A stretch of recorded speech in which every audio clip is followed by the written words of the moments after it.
El sol en Egipto no solo calienta a chichara. Imagina el cielo como una lámpara gigante justo sobre tu cabeza. Así se sencha el veil de los Reyes en 2010. Ali. Un pequeño equipo de arqueólogos españoles, liderado por el Dr. Mateo Silva, operaba su última oportunidad. La tensión se podía cortar con un cuchillo. Sara Valenzuela, la joven epigrafista del equipo, trabajaba en una zona que parecía no tener nada. Pasaba el pincel una y otra vez sobre la roca, hasta que sus dedos sintieron un cerco. Con cuidado retira la tierra. Primero una curva, luego otra línea. Era un jeroglífico. ¿Why había más? El suda que la coria ya no era solo por el calor, sino por la emoción. Dr. Silva, gritó. Cuando el liga, Sara iluminó su hallazgo. Eran dos cartuchos con nombres de pharaohs. Pero algo no cuadraba. Los nombres no seguían el orden correcto. ¿Why entonces encontraron más y más nombres? Pharaones que no deberían existir. ¿Why sobre ellos una frase, no inscribáis sus nombres? Su recuerdo es una maldición.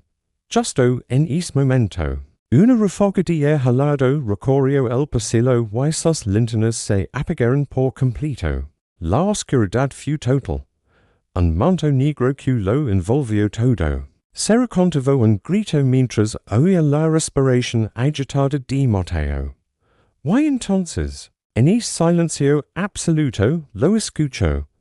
Un susurro seco, como ojos arrastrandos por la piedra. No venía de ninguna parte y de todas las vez. No eran palabras, pero la intención era clara. Una amenaza. Los linternas volvieron a encenderse de golpe.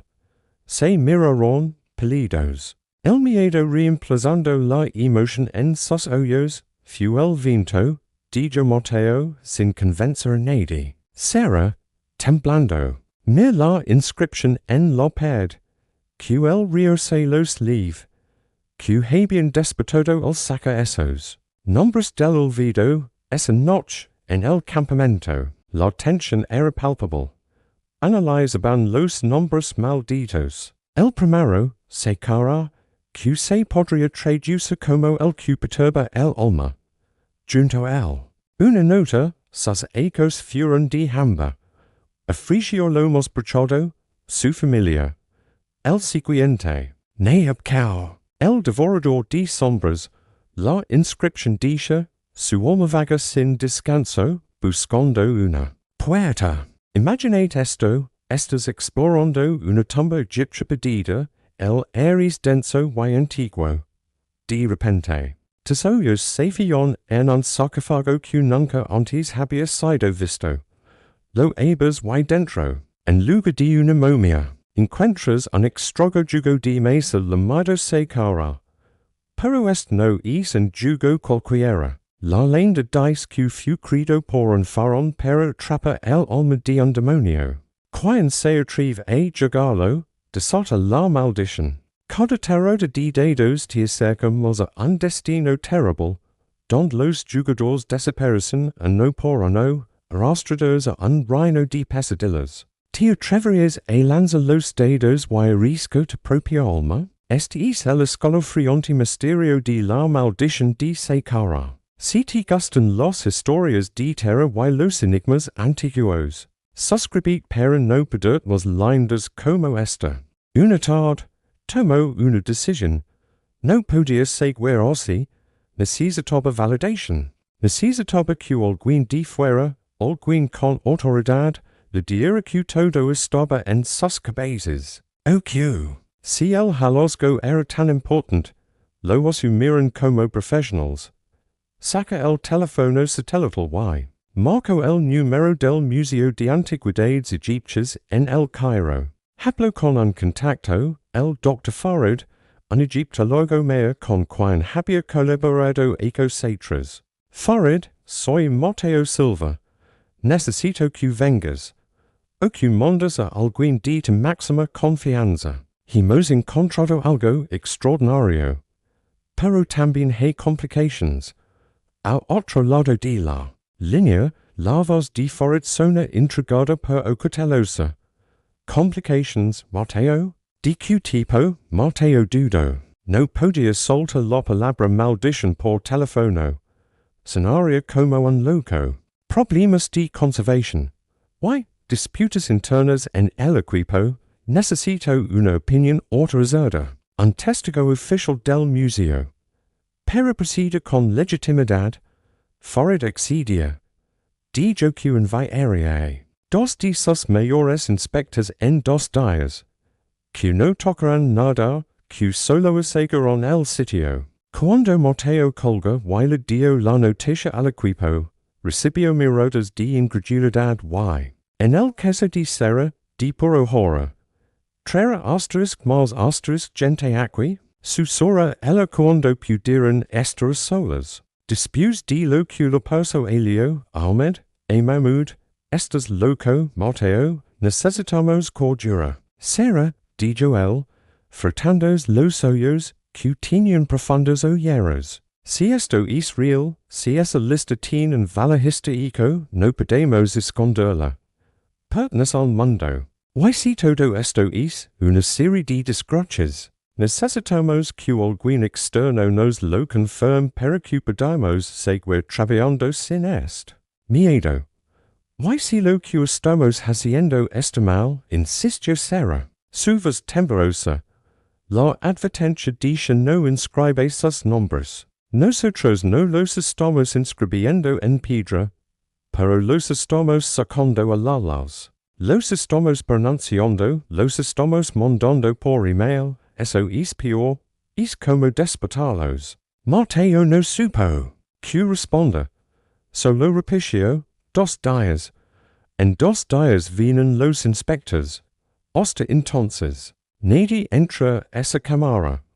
Orden directa.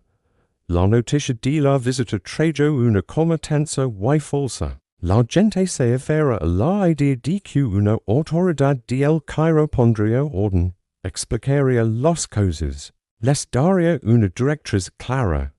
Era un clavo ardiendo al que agarrarse. La noche antes de la llegada de los inspectores fue especialmente quieta. El viento habitual del desierto amaino, dejando un silencio opresivo y pesado, el vigilante nocturno era un hombre local. Un anciano llamado Yusuf que había trabajado en excavations desniego. Conoce el veil como la palma de su mano y, aunque había oído los rumores. Los consideraba tonterías de gente extranjera con demasiada imaginación y poco respeto por el sol. Su trabajo era sencillo. Posar cada hora por el perímetro del campamento. Y vigilar la entrada salada del corredor donde estaba la lista. Nada más. En su primera ronda, todo estaba normal. Las estrellas brillaban con una intensidad fría. En la segunda ronda, ya pasada la medianoche, notó algo extraño. La lona que habían puesto como puerta rudimentaria en la entrada del corredor. Para evitar que entrara reina se movía. No por el viento, porque no había. Se movía como si algo. O alguien estuviera al otro lado respirando contra ella. Yusuf se detuvo. Escuchó. Nada. Un zorro del desierto murmuró para sus adentros. Pero su mano, por propia voluntad, fue a la pequeña bolsa de tela que llevaba siempre al cuello. Dentro había un viejo amuleto del ojo de Horus, heredado de su abuelo. Se acerca a la lona. Con un gesto rápido, la parte y alza su linterna. El has de los recorrió el corredor vacío. La piedra, las sombras. Nada más. Respira aliviado. Pero entonces, su linterna iluminó algo en el suelo, justo en el umbral. Era un pequeño fragmento de cerámica, como los cientos que encontraban cada día. Pero este estaba colocado de pie, de una manera imposible. Y tenía un venico jeroglífico pintado en rollo oscuro, un rollo que parece fresco. Yusuf conoce este símbolo. No era un simbolo de reyes o dioses. Era uno de los pocos que su abuelo. Un hombre tradicional, la había once guardo última. Representaba el olvido, la nada, la disolución del nombre y la memoria. Una oleada de frío intenso. Como si hubiera abierto la puerta de una nevera gigante, salía del corredor y lo envolvió. Yusuf dio un paso atrás, asustado. Su mente racional luchaba. Era un pedazo de cerámica. Alguien lo habría puesto allí como una broma de mal gusto. El frío. Una corriente de air subterránea. Sí, eso era. Pero su corazón lucha con fuerza contra sus costillas. El amuleto bajo su camisa parecía arder en frío. Me hacia el campamento, hacia las tiendas tranquilas donde los demás dormían. No podía despertarlos por una tontería. Haría su ronda, se tomaría un té bien caliente, y se reiría de sus miedos al amanecer. Sin embargo, en lugar de seguir su camino, sus pies parecieron moverse por su propia cuenta. Entraron en el corredor. La linterna temblaba en su mano, haciendo bailar las sombras en las paredes. No iba a ir hasta la cámara, solo quería asegurarse de que la pared con la lista estuviera intacta, que nadie la hubiera dañado. Cada paso que daba era más pesado. El aire se hacía más denso, más difícil de respirar. No era polvo. Era como si el propio silencio tuviera peso. Liga la entrada de la cámara. La pequeña linterna no era suficiente para iluminarla toda, pero vio el contorno de la pared con los cartachos. Ali estaban. No se habían movido, Yusuf suspiró. Y el sonido de su propia exhalación fue tan fuerte en ese espacio cerrado que lo sobresaltó. Iba a darse la vuelta cuando lo vio. Sentado en un rincón oscuro, había una figura, una silueta hecha de humo. No tenía rasgos, pero Yusuf supo que lo estaba mirando. Ciego y corrió, tropezando, golpeándose. Solo quería salir, volver al mundo de los vivos. Al salir, caía de rodillas en la arena, gimiendo. En su mano, tenía algo que no recordaba haber cogido, una pequeña tableta de arcilla, caliente, con el mismo símbolo del olvido grabado en ella. No le dijo nada a nadie. Se sentó en su tienda y se quedó mirando la tableta hasta el amanecer. Cuando salía el sol, lo encontraron así, sentado, con los ojos abiertos y vacíos. En su mano derecha, trota con fuerza, tuvo que ser abierta dedo por dedo. Su piel mostraba una marca roja, un celo perfecto como si lo hubieran quemado con un hierro frío. Era el mismo símbolo. El vigilante Yusuf había muerto sin signos de violencia, solo con la mirada vacha y el símbolo maldito grabado en su carne. Sin decir nada a los inspectores, Mateo tomó el teléfono satelital y, tras varias llamadas, logró dar con el número de la casa del profesor Hassan en el Cairo. La voz al otro lado era anciana, pero clara y calmada. Diga, Profesor Hassan, habla Mateo Silva. Nos conocemos en la conferencia del 2004. Lo siento mucho por la hora, pero necesito su ayuda. Es una cuestión de vida o muerte. Hubo un silencio. Luego, la voz preguntó, ¿has despertado algo que debería estar dormido? Drive. Silva. La pregunta, tan directa y precisa, le quitó el aliento a Mateo. Le contó todo, a toda velocidad, la lista, la advertencia, las traducciones, los accidentes, la muerte de Yusuf y la marca en su mano. El profesor Hassan no se sorprendió. No dijo eso es imposible. Solo escuchó, y al final, suspiró, la lista del olvido. Cree que era solo una leyenda. Un cuento que los sacerdotes contaban para asustar a los escribas novatos. Existe. ¿La conoce? Preguntó Mateo, con un hilo de esperanza. Existe en los margines de la historia.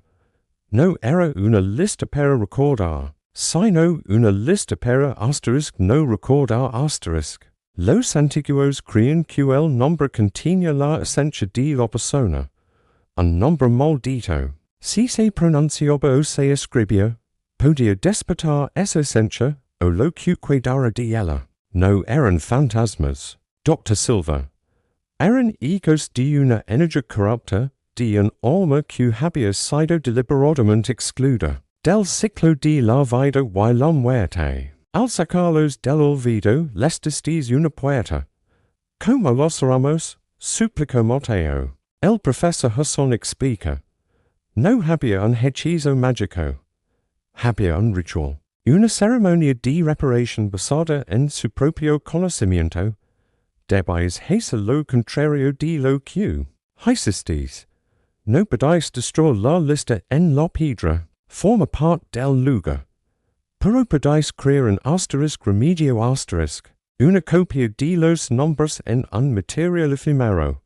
Y luego, debéis asterisk devolverlos al agua asterisk. El agua no es solo vida aquí, es disolución, es purificación, es olvido. Es el río que la maldición menciona. El ritual de los aguas se usaba simbólicamente para limpiar nombres impuros. En vuestro caso, deepsa literal. Dio instrucciones precisas. Debían copiar asterisk solo asterisk los nombres malditos, los fantasma. En un papiro nuevo. No debían usar tinta normal. Debían hacer una mezcla de carbon vegetal símbolo de lo quemado. Lo acabado y una gota de agua del propio Nilo. Al copiar cada nombre, debían pronunciar una fórmula de chair. Una frase del libro de los muertos que esencialmente dice: Tu nombre está salado, tu camino está cerrado, las aguas te reclaman. Luego, en la orilla del río, debían invocar a Happy, el dios de la crecida del Nilo, no para dar vida, sino para levar algo a la nada. Y de que el papiro se lo llevara la corriente. Pero tin que hacerlo alguien que haya estado en contacto directo con la lista. Advirtió el profesor. Alguien cuyo espíritu haya sido tocado por ellos. Debsa un acto de contrición, de reconocimiento del error. Solo así la puerta puede cerrarse. Cuando Mateo colga, supo quien tenía que hacerlo. Él era el líder, el responsable. Pero sus manos, los de un escéptico, no servirían. Mire será. Ella lo entendía antes de que él hablara. Así solenemente, yo los tradujo con vos. Los so. Fu mi hermano, su se quebro. Tengo que ser yo. Convencer a los inspectores para que esperaran un día más fu una batalla épica. Mateo uso. Excuses técnicas. Problemas de logística. La necesidad de preparar un informe más detallado. Finalmente, a regañadientes accedieron. Esa noche, en la tienda de cera, con una lámpara de aceite como única luz no querían más falos eléctricos. Prepararon los materiales. Un trozo de papiro auténtico que levaban para muestras. Un poco de carbón de la hoguera, machacado hasta convertirlo en polvo. Un frasquito con agua del Nilo que será había recogido. Semanas atrás, Sara se senta frente a la mesa. Tomó un pincel fino. Sus manos temblaban. Delante tenía las fotografías de los 5 nombres malditos que habían identificado, Sekara, Neabkau, y los otros 3. Respira hondo. Movió la punta del pincel en la mezcla negruzca y se acerca al papiro. Al trazar el primer jeroglífico del nombre Sekara, el de la tienda se enfrió de repente. La llama de la lámpara de aceite se agita violentamente, alargándose hacia un lado, como si un viento invisible soplara solo sobre ella. Sara sintió un peso en el pecho, como si alguien hubiera puesto una piedra fría sobre su corazón. La sombra de su propia mano en la pared pareció agrandarse, moverse de forma antinatural. Tu nombre está salado, murmuró. forzando e continua, to camino este cerrado, los aguas te reclaman, al terminar el último trozo del primer nombre, la prisión en su peco disminuyó un poco, la lama se colmó, había funcionado, o al menos, algo había pasado, paso al siguiente nombre, Neabcao, el devorador de sombras, esta vez, la sensación fue diferente, no fue peso, fue un vacío, un hambre profunda y antigua que pareció emanar del propio papiro. Los sonidos del campamento se apagaron. Solo existía el susurro del pincel sobre la superficie espera y esa sensación de ser absorbida por una oscuridad profunda. Serra aprieta los dientes y repitió la fórmula. Subas un hilo de determinación en la tiniebla. Silenciosa. Así fue con los dos nombres restantes. Cada uno trajo una sensación distinta y horrible. Un dolor agudo, un miedo ciego, una ira fría y antigua. Pero Serra no se detuvo. Pensa en Leo en el hospital, en Ahmed delirando de fiebre, en Mahmud con su pierna rota, en Yusuf con la mirada vacha. Pinta con rabia, con dolor, con un deseo feroz de que todo terminara. Cuando debutó el último jeroglífico del último nombre, un sonido seco y fuerte retumbó en el veil. No fue un trueno, fue como si una enorme losa de piedra hubiera caído en algún lugar de los montañas que los rodeaban. La lámpara de aceite parpadeó y, por un instante, la tienda se sumió en una oscuridad total y silenciosa. En esa oscuridad, Serra sintió que no estaba sola. Sintió presencias a su alrededor de pie. Mirando el papiro, no con ira, sino con una atención intensa, expectant. Era como si, por primera vez, se les hubiera mostrado una salida. La luz de la lámpara regresó, débil al principio. Luego estable. Los presencias se habían ido. En la mesa, el papiro con los 5 nombres malditos brillaba bajo la tenulas. La tinta de carbón y agua del Nilo pareciendo humedecida, casi viva. Serra dijo que el pincel estaba agotado, como si hubiera corrido kilómetros. Pero también sentía algo nuevo, una frágil esperanza. Habían dado el primer paso.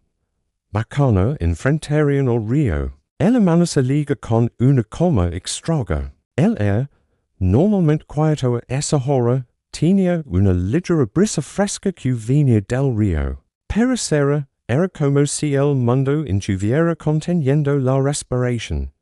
El doctor Mateo Silva había conseguido distraer a los dos inspectores de El Cairo. Les dijo que tenían que ir a Luxa a recoger unos permisos especiales de la oficina central. No les gusta, pero la burocracia era una excusa creíble.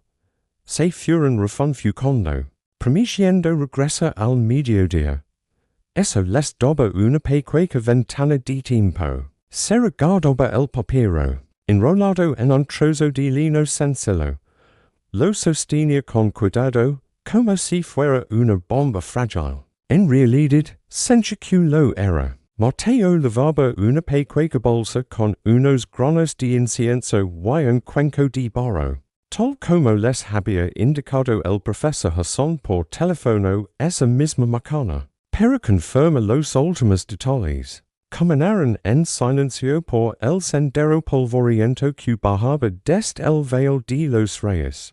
Hacia la orilla del Nilo. El sol todavía era bajo y dorado, pintando las aguas del río de Calamil. El panorama era hermoso, eterno. Pero ellos solo sentían el nudo de la ansiedad en el estómago. Encontraron un lugar apartado, donde unos juncos altos les daban un poco de privacidad. El río fluía aquí con calma, ancho y poderoso. Mateo colocó el cuenco en el suelo.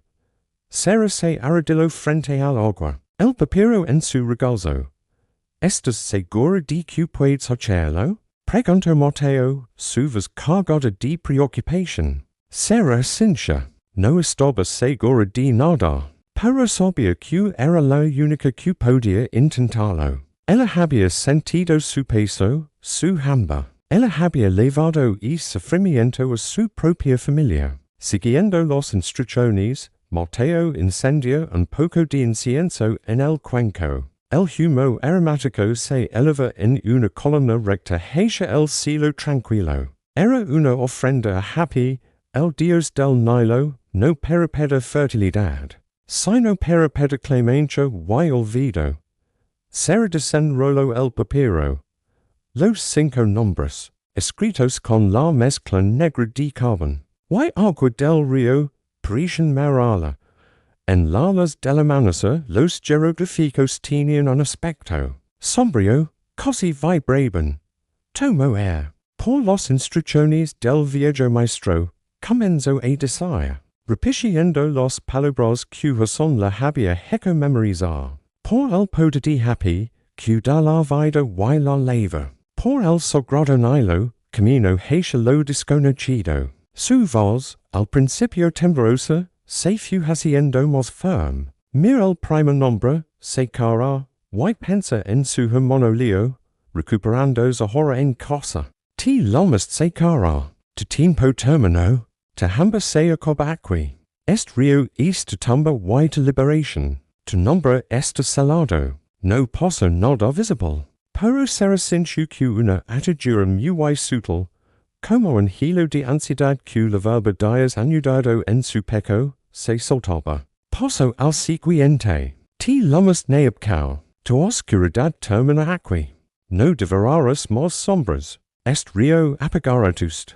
Tu camino est cerrado. Una leve brisa rizo la superficie del agua frente a ella. El humo del incienso se agita. Uno tras otro fue despidiendo a cada uno de los nombres malditos. Con cada phrase, invocaba la imagen de quienes habían sufrido, Ahmed, recuperándose de su fiebre inexplicable. Mahmud, aprendiendo a caminar de nuevo con su pierna rota, Yusuf, el vigilante. Kaya mirada vasha nunca olvidaria. Les afrisha a esos ecos de dolor, a esos fantasmas de reyes olvidados. La única cosa que tal vez anhelaban después de milenios de exclusión. Un final, un olvido verdadero. Cuando pronunció la última palabra sobre el quinto y último nombre. Un silencio profundo cae sobre el lugar. Ni los pajaros, ni el live rumor del campamento a lo lejos. Solo el sonido del agua fluyendo. Se mira Mateo. El cincha, con los ojos brillantes. Era el momento. Con los dos manos. Se tomó el papiro por sus extremos. Lo levantó hacia el río. No era pesado, pero en ese instante. Sentía como si sostuviera una losa de piedra. Los ojos te reclaman, dijo, con la última gota de su fuerza.